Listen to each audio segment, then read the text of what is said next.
So, Jung, down into the belly of the beast, so to speak, to see what lurks in the imagination. He sees the birthplace of archetypal ideas. Well, what are archetypal ideas? They're patterns of, you could think about them as representations of patterns of adaptive behavior.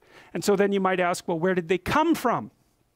Well, that's part of what I've been trying to teach you about.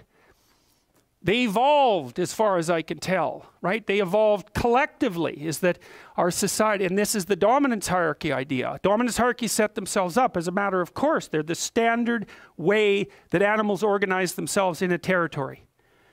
Well, okay, human beings are watching those dominance hierarchies since we became self-aware, thinking, what the hell are we up to? What the hell are we up to? And there's a question that lurks in there.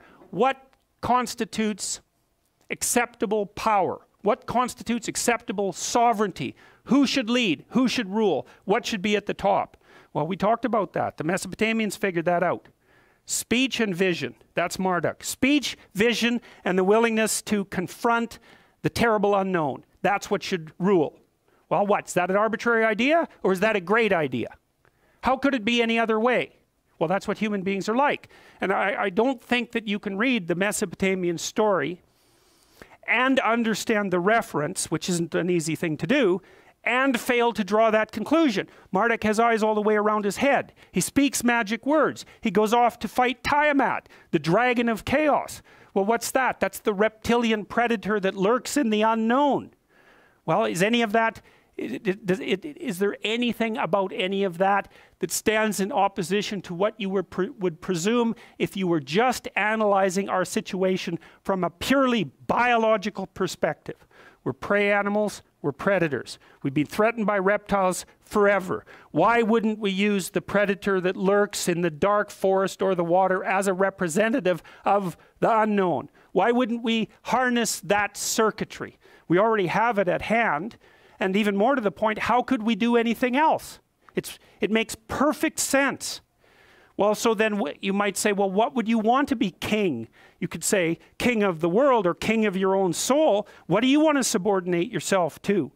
How about your heroic willingness to encounter the unknown and articulate it and share that with people? There's no nobler vision than that. And I don't see that it's merely arbitrary.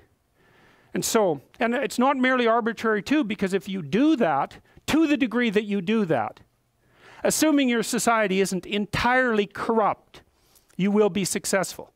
It will actually aid you practically. You'll rise up above men. You'll be selected by women. You'll be admirable. You'll be valued. And you know that because if you look at the people that you admire and value, again, unless you've taken a detour into dark places and are possessed with admiration for people who are working for malevolent purposes and for destruction, you just have to watch the people that you admire and try to figure out what's common across them and draw your own conclusions. And you can ask yourself too, when you're torturing yourself with your conscience because you're not doing what you should be and you know it, what is it that you're torturing yourself in relationship to? You have a vision of your own ideal and you torment yourself if you're not matching it. What's the ideal? Well, you don't know, right? It's kind of incoherent and poorly articulated, but that doesn't mean it isn't trying to manifest itself and make itself known to you. It's really the purpose of religious education, is to make that ideal articulated. Well, we've lost that. It's not a good thing.